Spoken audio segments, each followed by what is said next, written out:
में आपको जरूर जाननी चाहिए। नंबर 1, भारत के झंडे पर अशोक चक्र लगाने वाले डॉक्टर बाबा साहेब भीमराव आम्बेडकर ही थे। नंबर 2, डॉक्टर आम्बेडकर को लगभग 9 भाषाओं का ज्ञान था। नंबर 3, उन्होंने लगभग 21 साल की उम्र तक लगभग सभी धर्मों की पढ़ाई कर ली थी और बौद्ध धर्म ने उन्हें काफी प्रभावित किया। नंबर 4, एक बार भीमराव आम्बेडकर ने गुस्से में कहा था कि मैं हिंदू पैदा तो हुआ हूँ लेकिन हिंदू मरूंगा नहीं, और आखिर अंत में ऐसा ही हुआ। उन्होंने साल 1956 में अपना धर्म बदलकर बौद्ध धर्म अपना लिया। नंबर 5, डॉक्टर आम्बेडकर हिंदू महार जाति के थे जिन्हें समाज अछूत मानता था। नंबर 6, उनके पास लगभग 32 डिग्रियां थी जो भारत के सबसे पढ़े लिखे व्यक्ति के रूप में जाने जाते हैं। नंबर 7, ये बात बहुत ही कम लोग जानते हैं कि डॉक्टर भीमराव आम्बेडकर ने 2 शादियां की थी। उनकी पहली पत्नी का नाम रमाबाई आम्बेडकर था और उनकी दूसरी पत्नी डॉक्टर सबिता आम्बेडकर थी। नंबर 8, वो आजाद भारत के सबसे पहले कानून मंत्री बने थे। नंबर 9, उनकी मौत के करीब 34 साल बाद 1990 में उनको இந்து மதத்தை எப்படி அழிக்கலாம் அப்படின்னு அமெரிக்கால ஒரு கான்ஃபரன்ஸ் நடக்குது. இந்த கான்ஃபரன்ஸ் பத்தி நீங்க என்ன நினைக்கிறீங்கன்னு சத்குருட்ட இந்த கேள்வி கேக்குறாங்க. Pranam Sadhguruji, one program is going on in America, dismantling global Hindutva. What is your suggestion to us? நம்ம கூட பிறந்த சக மனிதர்களை ஜாதிய ஏற்றத்தாழ்வுகள் அப்படின்ற பெயரால ஒதுக்கி வச்சு அவங்களுக்கு சேர வேண்டிய சரியான உரிமையை சேர்க்காம இவ்வளவு நாள் நம்ம தள்ளி வச்சிட்டோம். இந்த ஏற்றத்தாழ்வுகளை நம்ம எல்லாரும் ஒன்று சேர்ந்து அகற்றணும். அதுதான் இந்து மதத்தை அழிய விடாம தடுக்கும் அப்படின்றத மூணாவது பாயிண்டா சொல்லி முடிச்சிருக்காரு. That you do not judge a human being by his birth but by what qualities they possess. If you do this one thing, nobody can dismantle this. நீங்க சத்குரு அவர்களுடைய செயல்பாடுகளை ஆரம்பத்திலிருந்து கவனிச்சிங்களா தெரியும். இல்ல வேதாத்ரி மகரிஷி, வள்ளலார், இங்கிருந்த 18 சித்தர்கள், சுவாமி விவேகானந்தர், ரமண மகரிஷி அவங்களுடைய செயல்பாடுகள் பார்த்தீங்கன்னா சமூகத்தில் இருக்க ஏற்றத்தாழ்வுகளை சரி பண்றதுக்கு பல வழியில அது உதவி இருக்கும். ஸோ அது எந்த மாதிரிலாம் உதவி இருக்கு அப்படின்றத டீட்டெயில்டா வரப்போற வீடியோக்குள்ள நம்ம கண்டிப்பா பேசுவோம். அரசாங்கம் கொடுத்த சட்டத்தின் அடிப்படையிலாவது எல்லாரையும் வந்து கோயிலில் அனுப்பு, யார் வேணாலும் பூஜை பண்ணலாம் அப்படிங்கிறத சத்குரு சத்கிவாசி அவர்கள் நிறைவேற்றணும் அப்படின்னு சொல்லியிருக்காரா? என்னைக்காவது அவர் சொல்லியிருந்தா பாராட்டிருக்கலாம். ஓ அப்படியா, பாராட்ட போறீங்களா? அனைத்து சமூகத்தினரும் அர்ச்சகர் ஆக்கப்பட வேண்டும் அப்படின்னு அதுல உங்க பார்வை என்ன? ஒரு காலத்துல இப்படி இருந்தது. போர் வீரன் ஆகணும்னா நீங்க சத்திரியனா தான் இருக்கணும், இல்லைன்னா உன்னால அதெல்லாம் பண்ண முடியாதான் நிர்ணயித்து வச்சுட்டாங்க. இது அடிப்படையா எப்படி ஆயிடுச்சுன்னா ஒரு தொழில இருந்தவங்க ஒரு ஜாதி ஆயிட்டாங்க போக. இப்போ நமக்கு நீங்க சோல்ஜர் ஆகணும்னால நீங்க போய் அந்த ட்ரைனிங் பண்ணீங்கன்னா நீங்க சோல்ஜர் ஆக முடியும். நீங்க சத்திரியனா, நீங்க பிராமணனா, இன்னொன்னா யாரும் பார்க்க மாட்டாங்க. இதே விதமா இன்ஸ்டிடியூஷன் பண்ண முடியும். விஷ்ணு கோயிலனா எப்படி பண்ணிக்கணும், சிவன் கோயிலனா எப்படி பண்ணிக்கணும். நீங்க 4 வருஷம் ட்ரைனிங் பண்ணீங்கன்னா நீங்க எந்த குலம் இருக்கட்டும், எந்த ஜாதி இருக்கட்டும், எந்த மதம் இருக்கட்டும், அவருக்கு இந்த ஒரு தன்மை பத்தி ஒரு ஆர்வம் இருக்குதான்றதானே முக்கியமானது. ரொம்ப சரியா சொன்னீங்க. பக்தி இருக்கணும், நம்பிக்கை இருக்கணும், பயிற்சி இருக்கணும். அவர் சொல்லியிருந்தா பாராட்டிருக்கலாம். இப்ப சத்குரு பாராட்டி ஒரு வீடியோ போடுறீங்களா? லா இலாஹா இல்லல்லாஹு முஹம்மதுர் ரசூலுல்லாஹ் மாஷாஅல்லாஹ்.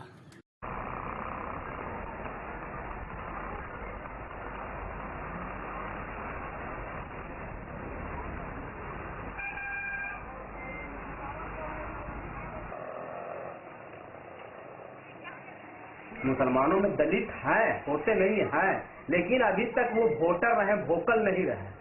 मुसलमानों में नट है, पमरिया है, हलालखोर है, भंगी है, भाट है, धोबी है। उसी तरह जो उधर भी जातियां हैं, इधर भी जातियां लगभग 1 दर्जन की जातियां हैं। मेरा नाम मोहम्मद कलाम आजाद है जी। हम भी बख्श बिरादरी से हैं। इस्लाम धर्म मानने वाले जात होते हैं। पक्षों की काम, कोई रिक्शा चला रहा है, कोई ठेला चला रहा है।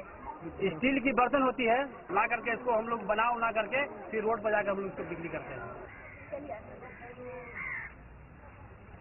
तो बाकी जो बिरादरी है, जो सैयद है, किसान है, शेख, ये लोग क्या बक्कों के जो काम को या बक्कों की बिरादरी को नीचे समझते हैं? एकदम नीचे समझते हैं। शेख सैयद जो लोग हैं बड़े खानदान के हैं, बड़े पोस्ट पर हैं, तो अभी तक अपने घर को बैठने भी नहीं देते हैं साथ में। छूत मानते हैं, भिन्न मानते हैं। ये तो घर घर का है, जिससे पूछेगा आप बता सकते हैं, हम क्या कर सकते हैं। मतलब जात पात है? हाँ, जात पात अभी है। जात पात एक ही जगह नहीं है कि मस्जिद जहाँ पर हम लोग अल्लाह की इबादत करने जाते हैं वहाँ पर कोई जात पात नहीं है। वहाँ पर इसलिए बना लिया गया है कि हम भी मुसलमान, आप भी मुसलमान हैं, एक साथ पढ़िए और एक साथ और कोई कर्म नहीं कर सकते हैं आप। वहाँ से निकलने के बाद आप जात पात वहाँ ये सब भूल जाइए। वहाँ से निकलिए, सीढ़ी से उतरिए और शुरू हो जाएगा। वहाँ पर 5 मिनट या 10 मिनट अल्लाह का डर उसको लगता है कि मुसलमान सब एक इस्लाम के मानने वाले हैं, मगर उस मस्जिद के अंदर से बाहर निकलिए, इस्लाम चला गया इधर और वो क्या बोलता है, शोषण आ जाता है आगे में। यानी कि जो इस्लाम का पैगाम था, मसावात का, बराबरी का, वो समाज में अभी तक यहाँ अपना नहीं पाए हैं। डॉक्टर इकबाल को लगा था, जिनका सारे जहाँ से था हिंदुस्तान हमारा लिखा हुआ है, उनका एक शेर है कि यूं तो सैयद भी हो, मिर्जा भी हो, अफगान भी हो, तुम सभी कुछ हो, बताओ तो मुसलमान भी हो।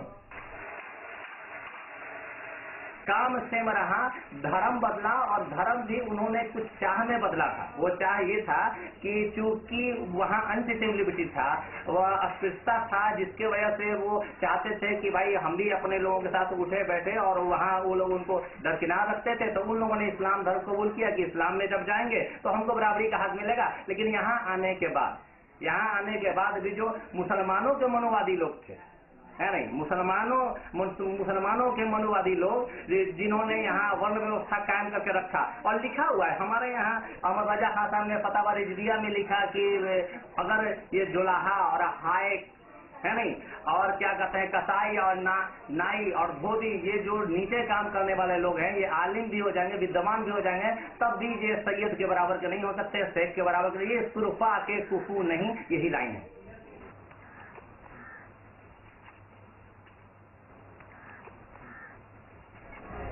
ऐसा है, कब्रिस्तान भी अलग है और दलित मुसलमानों का मस्जिद भी अलग है।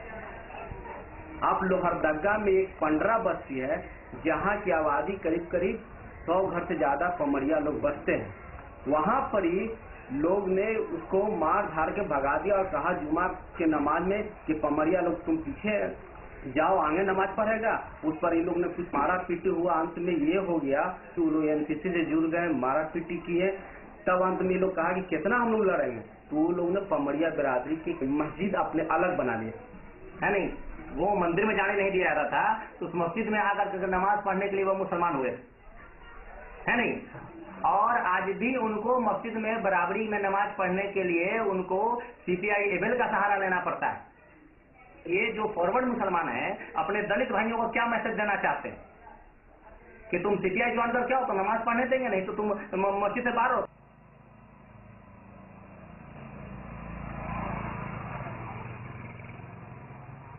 मुसलमानों के लाख से छुआछूत है, ये है मुसलमानों में। हमारे गांव में खुद कब्रिस्तान अलग है, हमारे पमरिया कब्रिस्तान अलग है, मनपुरी कब्रिस्तान अलग है, सैयदों कब्रिस्तान अलग है, धुनिया कब्रिस्तान अलग है, और लोग कहते हैं अनटचेबल नहीं है।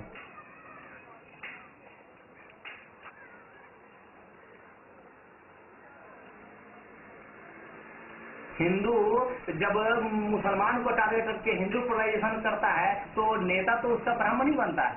तो मुसलमान जब पोलराइज होता है तो नेता तो सैयद ही बनता है, नहीं तो कोई तो शेख या पठान ही बनता है। जुलाहा को कहाँ कौन नेता मानता है। ये एक और चीज बताइए कि जो बीजेपी का जोर रहा बीच में और हिंदू भी अपने साथ रखे, तो ये कौन कौन लीडर हैं और उनकी क्या कास्ट है? तो टोटल फॉरवर्ड कास्ट के लोग, ये लोग टोटल फॉरवर्ड कास्ट के लोग हैं। बिहार में गए जो अनवारुल हक शेख बिरादरी के थे, सैयद शाहनवाज तो जानवे के थे सैयद हैं। फिर आरिफ मोहम्मद खान गए, खान है। फिर नजमा अब्दुल्ला के वो सैयद हैं। दोनों तरफ से उधर के फॉरवर्ड और इधर के फॉरवर्ड मिलकर के इस किस्म का संगठन बनाते हैं। एक दूध गर्म करता है, दूसरा उसमें जोरन डालता है और सांप्रदायिकता का दही जमा करके राज करना चाहते हैं। ये दोनों तरफ के फॉरवर्ड लोग।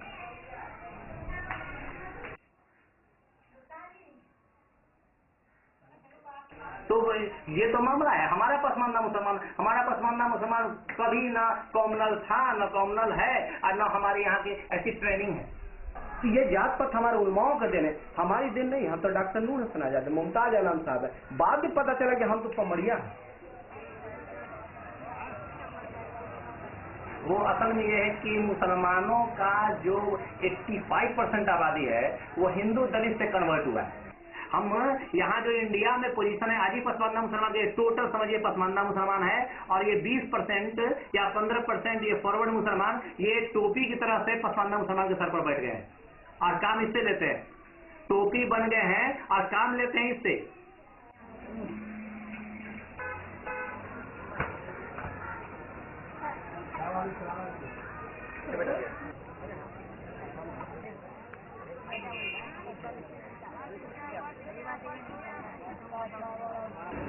This Varna, as far as I can see in the present day, I think it is even today very relevant. Those who can carry the tradition of the Shastra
like a psychologist, and he gives reasons for them.